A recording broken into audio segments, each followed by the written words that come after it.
Principal గారైనటువంటి doctor Nagaswamy Naik గారు అధ్యక్ష వహించగా కోరుతున్నాం. అదేవిధంగా ఈనాటి అతిథి అయినటువంటి సెయింట్ జోసెఫ్ కాలేజ్ ప్రిన్సిపల్ గారికి వేదికలు రావాల్సిందిగా కోరుతున్నాం. అదేవిధంగా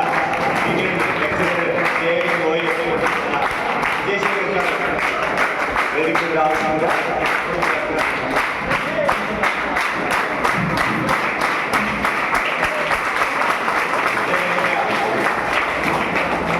జబీన్ అఖ్తర్ మేడం వేదిక మీద రావాల్సిందిగా కోరుతున్నాం.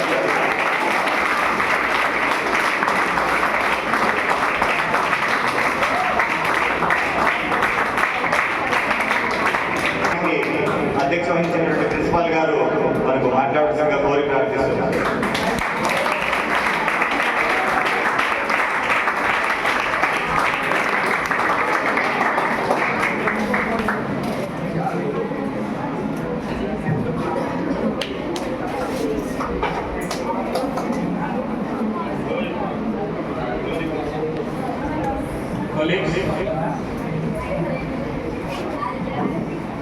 Chinnapalli sir bike ride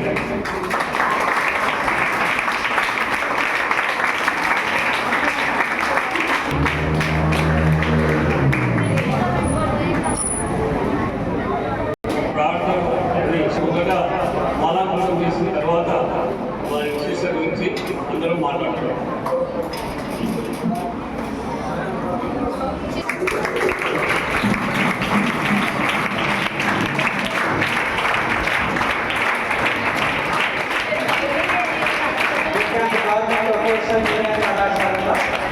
mother Teresa జయంతిని పురస్కరించుకొని మరి మదర్ తెరెసా చిత్రపటానికి పూల మాల వేసి ఘనమైన నివాళులు అర్పిస్తున్నాము.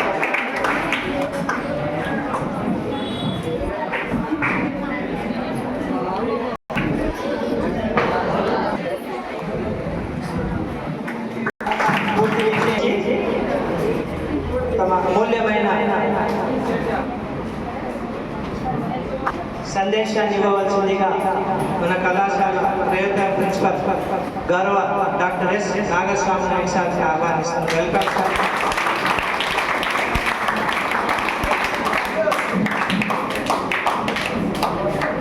Respected colleagues, respected mothers and my dear students. ఇప్పుడే చెప్పుకున్నాం 113వ జయంతి. ఒకటి చెప్తా పెద్దలు,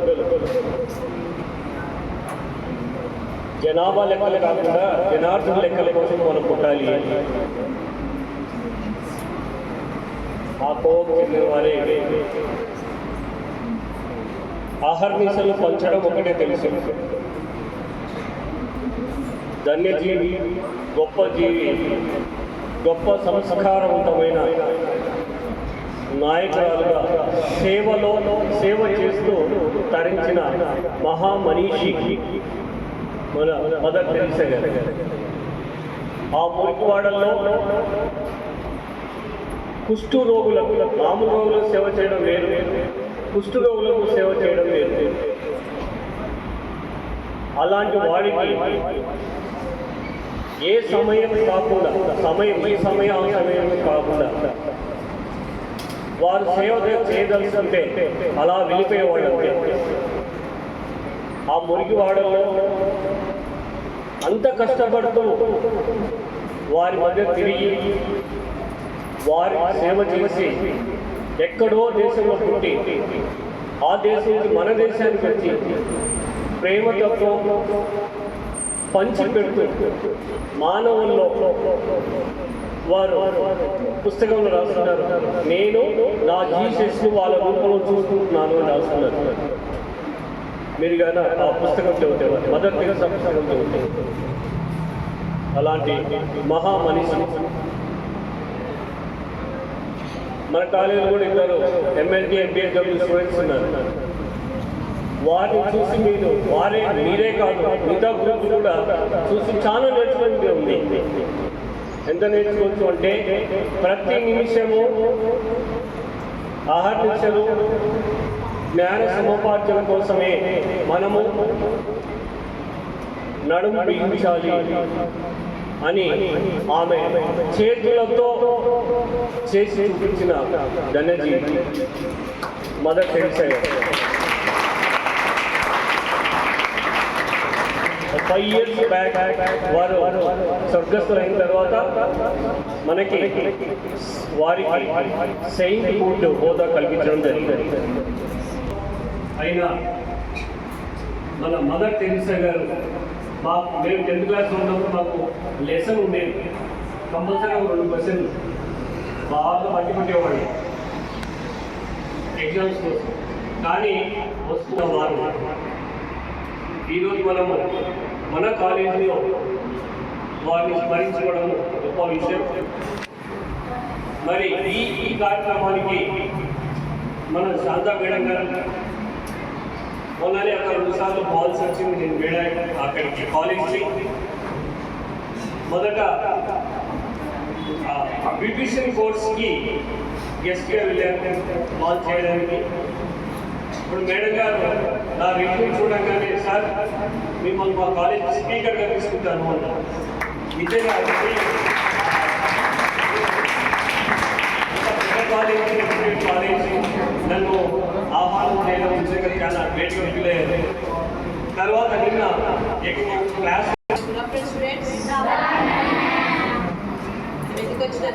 ఐడియా ఉందా? దేనికి ప్రసిద్ధి అమర్? దేనికి ప్రసిద్ధావిడ?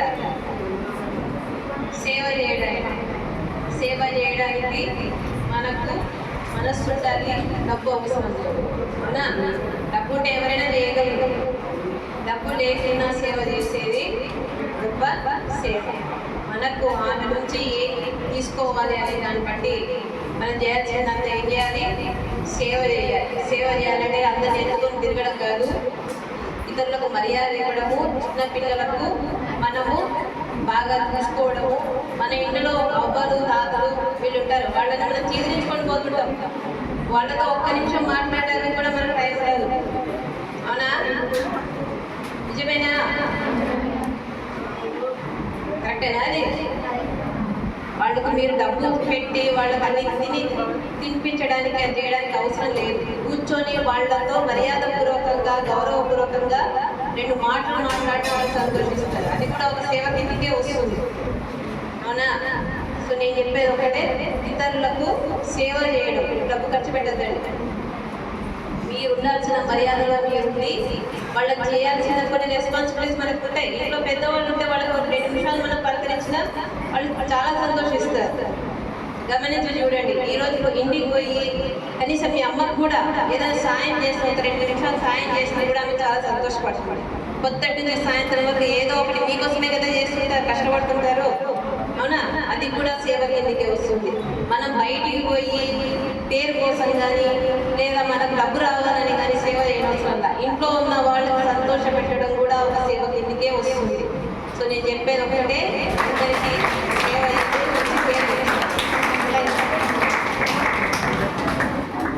సేవ గురించి మేడం, ఎందుకంటే వారి మధ్య ఉన్నారు కాబట్టి సేవ తప్పక వేరే పనులు కాదు. తర్వాత మన శేఖర్ సార్ మాట్లాడుతూ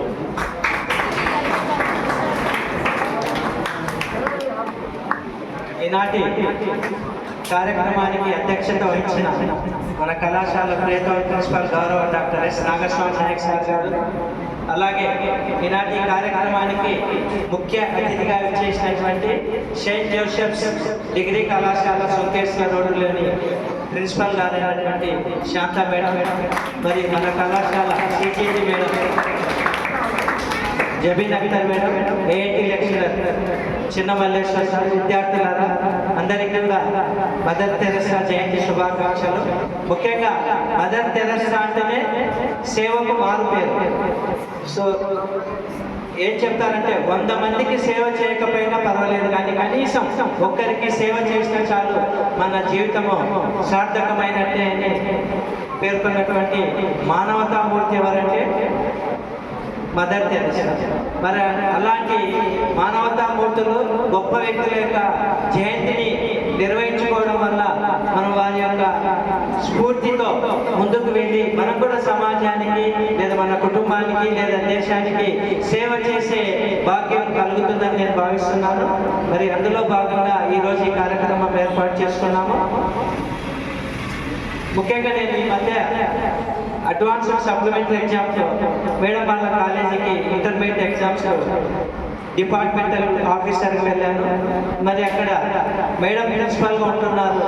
ఎంత సిస్టమేటిక్ ఉంటుందంటే అక్కడ మేనేజ్మెంట్ కానీ అక్కడ స్టాఫ్ టీచింగ్ స్టాఫ్ కానీ స్టూడెంట్స్ కానీ అంత సిస్టమేటిక్ ఉంటారు. మీరు కూడా అలాగే ఉంటున్నారు. సాధ్యమైనంత వరకు ఒక 10% మేడం, 90% మీ దాంట్లోనే మేము ఉన్నాం. Thank you madam. మరి ముఖ్యంగా మేడం స్పీచ్ మీరు వినాలి కాబట్టి ఇంతటితో ముగిస్తున్నాను. Thank you sir. Thank you sir. So madam Telangana systematic ఎవరి నోడు వచ్చిన సిస్టమ్ అంతే. తర్వాత గత 30 ఏళ్ళ నుంచి కాలేజీకి దిశ మార్గదర్శనం చేస్తూ దినదినాల నుంచి జరుగుతున్న సెయింట్ జోసెఫ్ డిగ్రీ కాలేజ్ అయితే, జూనియర్ కాలేజ్ అయితే, స్కూల్స్ అయితే వీరి ఆధ్వర్యంలో మనకి నిర్వహిస్తున్నారు. వాళ్ళు నిర్వహిస్తున్నారు. వారు రావడం మనకి ఒక గొప్ప సంతోషం. మేడం గారికి మనకు వచ్చింది.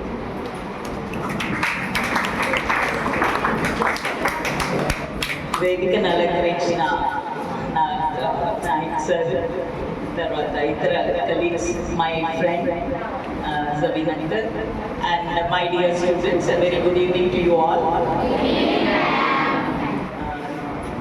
నేను తెలుగులో మాట్లాడటం చాలా తక్కువ, వేదికపై నుంచి ఏదైనా తప్పులుంటే మన్నించాలి.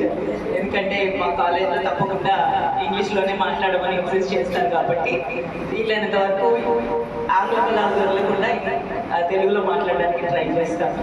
మళ్ళీ ట్రై చేస్తాను. ఇప్పుడు మాట్లాడిన వక్తలందరినీ వింటూ నేను అదే అనుకుంటూ ఉన్నాను. మనలో ఈ ఇంగ్లీష్ అనేది ఎలా జీర్ణించుకుపోయింది మన దైనందిన జీవితంలో తెలియడం లేదు. సో ఇవాళ ఈ అవకాశాన్ని ఉపయోగించుకొని నేను వీలైనంత వరకు తెలుగులోనే మాట్లాడడానికి ప్రయత్నం చేస్తాను. మనందరూ ఇవాళ ఇక్కడ రావడానికి ముఖ్య కారణం మదర్ తెరీసా జన్మదినోత్సవాన్ని పురస్కరించుకుని ఈ సందర్భంగా నేను నా జీవితంలో జరిగిన ఒక సంఘటన నేను పంచుకోవాలనుకుంటున్నాను. ఎందుకు ఇది అనేది నేను చెప్తాను. మేము ముగ్గురు అక్క చెల్లెలము. నా ఆఖరి చెల్లెలు హైదరాబాద్లో పోస్ట్ ఆఫీస్లో పనిచేసి ఒకరోజు అది పోస్ట్ ఆఫీస్ నుంచి మామూలు టూ వీలర్లో వస్తూ ఉంటే, మీకు తెలుసు హైదరాబాద్లో మెట్రో లైన్ ఉంటుంది, మెట్రో పిల్లర్స్ ఉంటాయి. అట్లాంటి ఒక మెట్రో పిల్లర్ దగ్గర ఆమె టర్నింగ్ తీసుకుంటా ఉంటే విపరీతమైన వాన పడతా ఉంటుంది. సో బండి స్కిడ్ అయిపోవడంతో ఆ అమ్మాయి గబాలో పడిపోయింది. లాస్ట్ సెప్టెంబర్ జరిగింది ఈ సంఘటన. బండి తిప్పుతా ఉన్నప్పుడు గబాలో పడిపోయింది. మీరు నమ్మరు, వెనక నుంచి బండ్లన్నీ వెళుతూనే ఉన్నాయి. ఒక అమ్మాయి అక్కడికి పడిపోయింది, అన్కాన్షియస్గా ఉంది. ఎవ్వరూ ఆపటం లేదు. ఆ అమ్మాయి ఉందా పోయిందా అని చూడటం లేదు. ఒక 10 నిమిషాల తర్వాత ఎదురుగా ఒక బేకరీ ఆయన చూసి భరించలేక ఆ అమ్మాయిని మెల్లిగా లేపి తీసుకెళ్ళి బేకరీలో కూర్చోబెట్టి ఒక గ్లాస్ లంచ్ నీళ్ళు ఇచ్చి, అమ్మ ఉన్నావా పోయినావా ఏంటి పరిస్థితి అని విచారించండి. అంటే మనం ఎక్కడ వెళ్తున్నాం ఒకసారి ఆలోచించండి. అంటే రోడ్డు మీద జరుగుతున్నాన్ని మనం పట్టించుకోవాల్సిన అవసరం లేదు. కనీసం మనం మానవత్వం ఉండి మనం మానవులం అనేది గుర్తుపెట్టుకోవాలి. జస్ట్ బికాస్ అమ్మాయి నా చెల్లెలు కాబట్టి ఎవరు పట్టించుకోలేదు కాబట్టి అనే ఆక్రోషంతో నేను చెప్పట్లేదు. ఇది ఒక ఉదాహరణగా చెప్తున్నాను. అంటే మనం బయటకు వెళ్ళినప్పుడు సేవ చేయడానికి ఒక మెడలో ఒక బిడ్డ వేసుకొని తిరగాల్సిన అవసరం లేదు. మనకి స్పాంటేనియస్గా రావాలి. అది చూడగానే మనం అందులో వెళ్ళాలి, వాళ్ళకి మనం చెయ్యి అందించాలి, సహాయం చేయాలి. అందుకనే మనల్ని మానవులు అన్నారు. దాన్ని మానవత్వం అన్నారు, మానవత హృదయం అన్నారు. అట్లా చేయలేనప్పుడు మనం మనుషులుగా పిలువబడ్డానికి కూడా అనర్హులమని. సో ఆమె ఎట్లా ఉండాలి, ఒక మనిషి జీవితంలో ఎలా ఉండాలి, తను తాను మర్చిపోయి సమాజం కోసం ప్రజల కోసం ఎట్లా బ్రతకాలని జీవిత కాలం ఆవిడ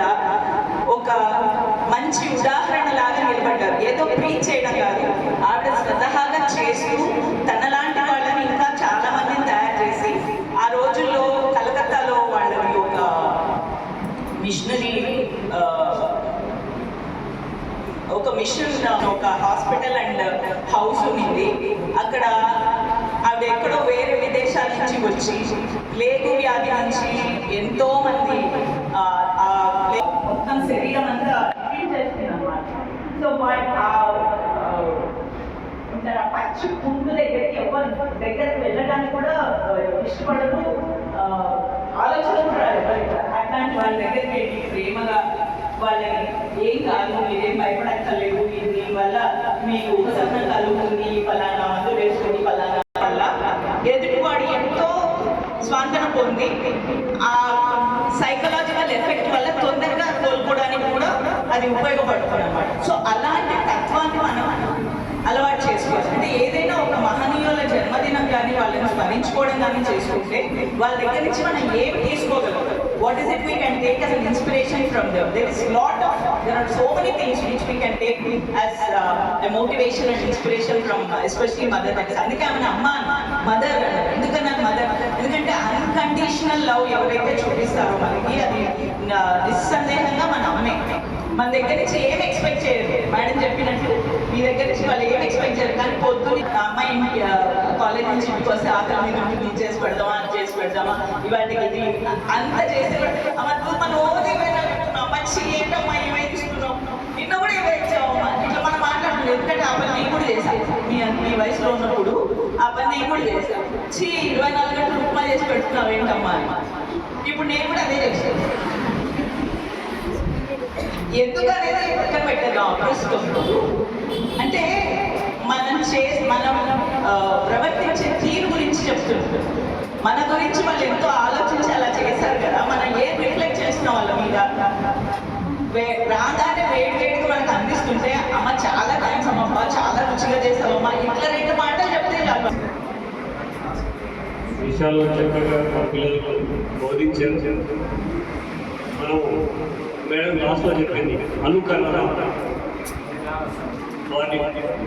వారిని అనుకరణ చేస్తూ కూడా వారిని అలా పెట్టుకొని కూడా అలా పెట్టుకొని కూడా సేవ చేసిన మనకు బ్లెస్సింగ్స్ వస్తాయి.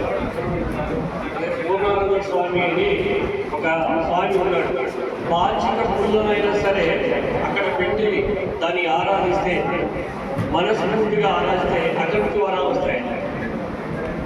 అదేవిధంగా వారు కూడా చేసిన సేవలు మన ఊళ్ళలో మన జీవితంలో మమేకం కావాలని మా కాలేజీలో చిరు సంస్కారం స్వీకరించారు.